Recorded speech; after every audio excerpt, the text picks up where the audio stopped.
High বন্ধুরা, welcome back to my channel. তো আজকের ভিডিওটা তোমাদের সাথে শেয়ার করছি। এটা 25শে ডিসেম্বর 2024-এর ভিডিও। তো ঘুম থেকে উঠে আমরা এখানে রেডি হয়ে গেছি, কারণ আজকে আমরা যাচ্ছি পিকনিকে।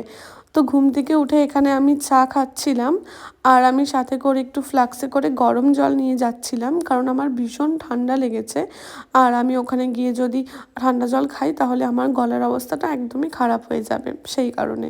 তো তারপর তোমরা দেখতেই পারছো এই মাঠটার ওপর দিয়ে আমরা যাচ্ছি। কতটা সুন্দর লাগছে, পাহাড়ে ঘেরা একটা মাঠ যেখানে সব বাচ্চা কাচ্চারা খেলছে। আর আমরা যাচ্ছি এই নদীটা, তোমরা দেখতে পারছো নদীটা পার করে ওপাশে একটা পার্কের মতো আছে, সেখানেই যাচ্ছি আমরা পিকনিক করতে। তো এতটা সুন্দর ভিউ দেখে তো আমার মনটা ভীষণ ভালো হয়ে গেছিলো। বাট আমার জল একটু ভয় লাগে, তো সেই কারণে যেহেতু নৌকা করে পার হতে হবে সেটা ভেবে আমার একটু ভয় লাগছিল, কারণ আমার একটু জলের প্রবলেম আছে, আমার ভীষণ ভয় লাগে জলে। তো যাই হোক, এখানে সবাই মিলে নৌকায় উঠছিল এবং আমার তো ভীষণ ভয় লাগছিল, তারপরেও যেহেতু যেতে হবে তো কিছু করার নেই। তো এখানে আমি ফাইনালি উঠে গেছি, আর ওরা সবাই সাইডে বসেছিল। বাট আমার এতটা ভয় লাগছিল, আমার মনে হচ্ছিলো আমি দাঁড়িয়ে বেশি সেফ ফিল করছি, তো সেই কারণে আমি এখানে দাঁড়িয়েছিলাম। আর এতটা সুন্দর লাগছিল ভিউটা, আমি ভাবতে পারিনি যে এতটা সুন্দর লাগবে। তো যাই হোক, তোমরা দেখতেই পারছো কতটা ভালো লাগছে। তো আমাদের শিলিগুড়িতে এতটা সুন্দর কিন্তু আমি কখনোই দেখিনি। আমাদের শিলিগুড়িতে যে কয়েকটা পিকনিক স্পট আছে সেগুলো সবাই তোমরা জানো আশা করি, কয়েকটাই আছে।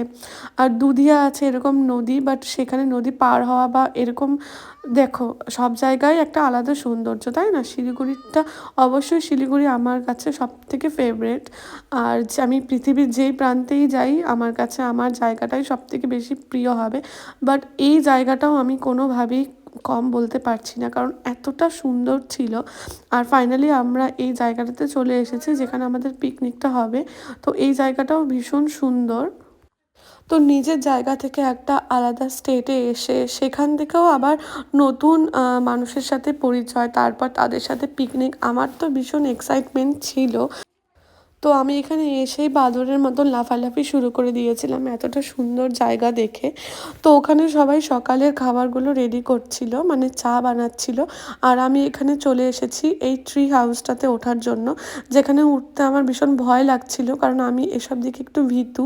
বাট তারপরেও এতটা সুন্দর আমার দেখে এতটা ভালো লাগছিল, তো ফাইনালি আমি এখানে উঠে গেছি। আর এখানে ওপর থেকে ভিউটাও ভীষণ সুন্দর লাগছিল। তো যাই হোক, এখানে আমরা অনেকক্ষণ ঘোরাফেরা করে তারপর আমরা চলে গেছিলাম ব্রেকফাস্টটা করতে নিচে। আর যেইখানে আমরা পিকনিকটা করেছিলাম জায়গাটা কিন্তু অনেকটা জায়গা জুড়ে। এই সাইডটাতে একটা খুব সুন্দর পার্ক আছে, যেই পার্কের মধ্যে আমরা সবাই এসেছিলাম। আর এখানে আমি দোলনা চড়ছিলাম, যেটা আমার খুবই ভালো লাগে দোলনা চড়তে। আর তোমরা দেখতে পাচ্ছ ওই যে নীল কালারের যে টিনটা দেখা যাচ্ছে, ওই জায়গাটাতে কিন্তু আমরা পিকনিক করছি। এখানে একটা ওয়াশরুমও আছে, তো সেই কারণে আমাদের কোনো রকম কোনো প্রবলেম হয়নি। তো ফাইনালি এখানে চায়ের ব্যবস্থা হয়ে গেছে, আর এখানে আমরা বসে গেছি রান্নাবাড়ির সমস্ত কিছু কাটা বাটা করতে। তো আমিও এখানে বসে গেছিলাম, আর আমি ভিডিওটা রানের কাছে দিয়েছিলাম যে একটু ভিডিও করে দাও। যাই হোক, ও ভালো করেই ভিডিও করে দিয়েছিল। তো এই পিকনিকটা ছিল আমার কাছে একদমই ইউনিক টাইপের একটা পিকনিক, কারণ আমরা লাস্টে যেভাবে খাওয়া দাওয়া করেছি সেটাও তোমাদের সাথে শেয়ার করব। তো এখানে হচ্ছিল চিকেন কষা, আর সাথে ছিল মাটন আর ডাল, আর একটা স্যালাড টাইপের করেছিল। আর এখানে বৌদি কোনো পার্টনার না পেয়ে একা একাই নাচছিল, আর আমি বসে বসে ভিডিও করছিলাম। আমার ভীষণ ল্যাদ লাগছিল, সেই কারণে আমি জানি না পিকনিকে গিয়ে কার ল্যাদ লাগে। যাই হোক, তো এখানেও রান্নাবাড়ি হচ্ছিল, সেই সমস্ত কিছু ভিডিও আমি করছিলাম। তারপর এখানে অনেকটা টাইম কাটানোর পর অনেক মজা মস্তি করে আমাদের খাবার টাইম হয়ে গেছে। আর এখানে তোমরা দেখতে পাচ্ছ এখানে কিন্তু ইউনিক স্টাইলের খাওয়া দাওয়া হচ্ছিল। দাদা এখানে কলা বাগান থেকেই কলা গাছগুলো কেটে এনেছে, আর কি সুন্দর কলা পাতাগুলোতে কিন্তু ওরা একসাথে সাউথ ইন্ডিয়া টাইপের একটা স্টাইলের খাবার খাচ্ছিল। বাট আমি আর ও এখানে বেঞ্চিতেই বসে খাচ্ছিলাম। তো তারপর আমাদের এখানে সময় শেষ হয়ে গেছিলো আর আমাদেরকে আবার নৌকা করে বাড়ি ফিরতে হবে, মানে নৌকাটা পার করে। তো এখানে আমরা নৌকাতে করে কিন্তু অনেকটা দূর ঘুরতে গেছিলাম। আর এই জায়গাটা থেকে কিছুটা দূরে কিন্তু বাংলাদেশ বর্ডার আছে, আমরা সেটাও দেখতে গেছিলাম। বাট তখন ভিডিও করতে পারিনি কারণ আমার ভীষণ ভয় লাগে জলে।